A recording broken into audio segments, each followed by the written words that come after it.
Hello guys, Kachuba back with another video. So guys, the Junior Springboks just won the Under 20 Championship for 2025, right? So I just thought, let me just get these thoughts out of my mind while they're still fresh. And um, they played well, right? They won. I knew they'd win, right? I even commented in some groups on Facebook that they would win. Um, but that's not the big thing that I want to talk about. What I want to talk about is this again is a teaching moment, right? That God is giving us and showing us, right?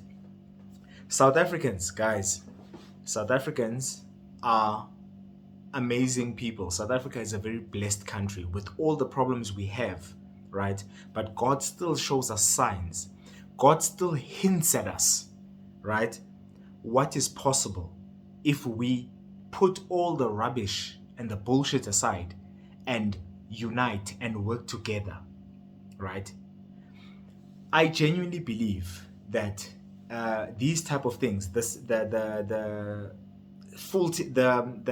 main Springbok team winning the World Cup twice, right? The cricket doing well recently, the Junior Boks now, right? And all the other wins that we've seen, the guys who run Akane Simbine and those guys, there've been so many wins recently, right? I believe that that's just a sign of God showing us that what happens when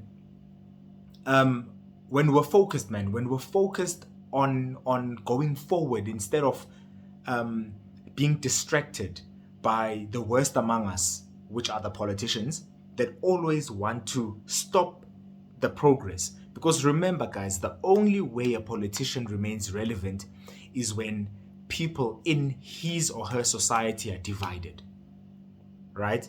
And the easiest way to divide people is on color and race. The other way is on class, right? But still, just because one person is rich and the other person is poor does not mean that those people can't be proud to be South African and both of them want South Africa to move forward. But the politician will never tell you that. The politician will always make it seem as if the poor person is the enemy of the rich person or the rich person is the enemy of the poor person. No, right? Anyone can get rich, right? If they put their mind to it.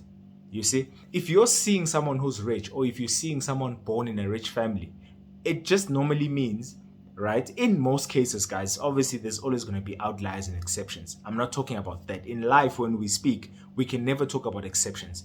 We talk about the majority, right? Because the majority is what matters, not the exceptions, right? So when you see someone born in a rich family, that just means that someone in their family, right, was once poor, either a father or a grandfather, a mother or grandmother, or great grandfather or great grandmother decided to do something about it. So if you're poor right now, you need to be that for your family. You see, that's all it is. So stop hating on people who have money. Like, it's not a big deal, you know? So anyway, I'm being distracted, but I just wanted to talk about how in South Africa we need to work harder to make sure that it's the best among us that are the leaders, right? Right now it's the worst among us that are the leaders. And yet South Africa still wins at things, right? Think about that, guys. If it was the best among us that are in government, right? The best among us are in business. The best among us are in sports. The best among us are in entertainment. Arguably the best among us are in academia and stuff like that, right? But it's government where it's not the best among us that are there. And think about it. When we were in university, for those of us who got a chance to go to university, we always thought we were better than these people who were in politics, right? We always looked down upon them. We always thought that these guys don't have a future because they've been on campus for the past 10 years. They're busy failing, right? They are part of these organizations, SASCO and PASMA and all these things.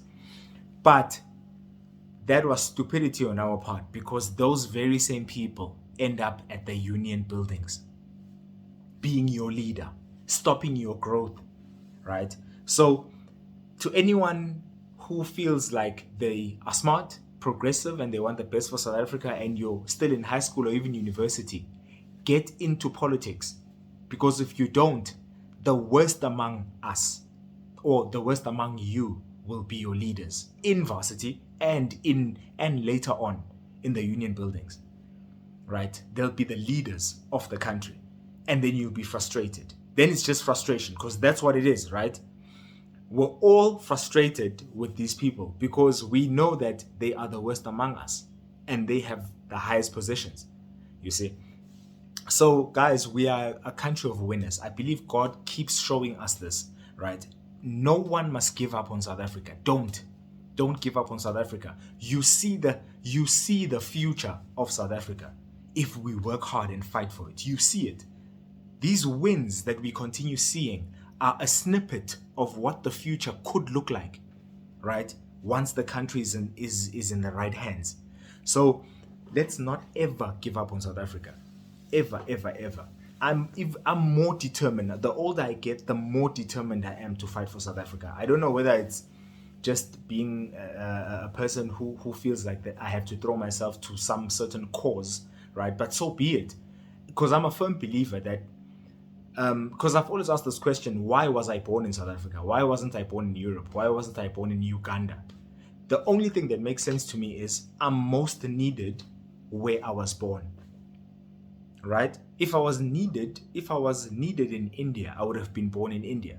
So I think I'm needed in South Africa more, right? So that's why the older I get, the more I gravitate towards the whole idea of contributing as best I can to South Africa. You see, I will contribute in the form of business, right? Building something that serves South Africans, definitely, right? But I feel like I have to contribute in also changing the mindset of certain people in the country. Because as long as you get rid of the blame game, stop blaming people for whatever situation you're in, and take ownership of it, and then slowly but surely every day start improving it. Don't compete with anyone else. Just compete. Just improve. Work on that slight growth. You'll be fine. Over time, you'll be fine. If all of us did that in South Africa, to tell you the truth, South Africa would be amazing, right? But a lot of people don't know that they have it in them to do that. I didn't know for a very long time, and I'm finding that out myself, you know? And it's a very amazing place to be, I won't lie. Very amazing. But I love South Africa, love the Springboks, love the Lions, right? I think I'm going to start loving the Bulls now, because my favorite coach, Johan Ackerman, is going to coach there. Because that's the main reason why I love the Lions, Swayze de Brain and Johan Ackerman. And by the way, Johan Ackerman is one of the coaches of the Junior Boks that just won. So congratulations to the Junior Boks, and yeah, guys, let's do well, man. And the other thing, guys, when you see these people winning, like the Springboks, Junior Boks, the cricket guys, these are guys that are giving their best, right, in their chosen fields. Do the same for yourself as well. Doesn't matter where you work, even if you feel you're not earning enough, right? But the only way you can get out of that situation and in a better situation is if ever you give more of yours. If you give more right now, either you'll get recognized by someone where you're currently working and they'll start paying you more, or what will happen is by giving more, you're teaching yourself that it's okay to give more and work harder. So it's almost like even when you're applying for other jobs, there's a higher, I'm big on energy and manifestation and the law of attraction and those things. So when you give more, right, you're telling the universe that you're ready for more, if that makes sense. You see, think about it this way. God wouldn't give you a mansion if you can't look after your room. If your room is always dirty, that would mean that you're not ready for a mansion. That means that mansion would be the dirtiest mansion in the world. You see what I'm trying to say? So along those lines, give more. It's for you, and you'll get more. So let's embody the same thing that these people in South Africa are showing us. That these people that are the best in the world at their chosen fields, right? Let's also embody that spirit and be and fight to be among the best in the world in whatever it is we're doing, right? And the ripple effects of that are just amazing. Crime will go down, right? The future of the country becomes better, which means the future of your grandkids and great grandkids becomes better. You see, there's just too many benefits from that. You're more fulfilled as a person because you're just brilliant at what you do, which means you can serve at higher levels. When you're good at what you do, you serve at higher levels, right? I want a doctor who's brilliant at what they do to help me, not a doctor not a doctor who's mediocre or average. See, guys. So anyway, guys, just a short video. Please like, comment, and subscribe, and just give me your comments as well on this topic that I spoke about today. And even on the video itself, just to tell me what it is you feel I need to fix or talk about, whatever. Right, guys. Cheers. Enjoy the rest of your weekend.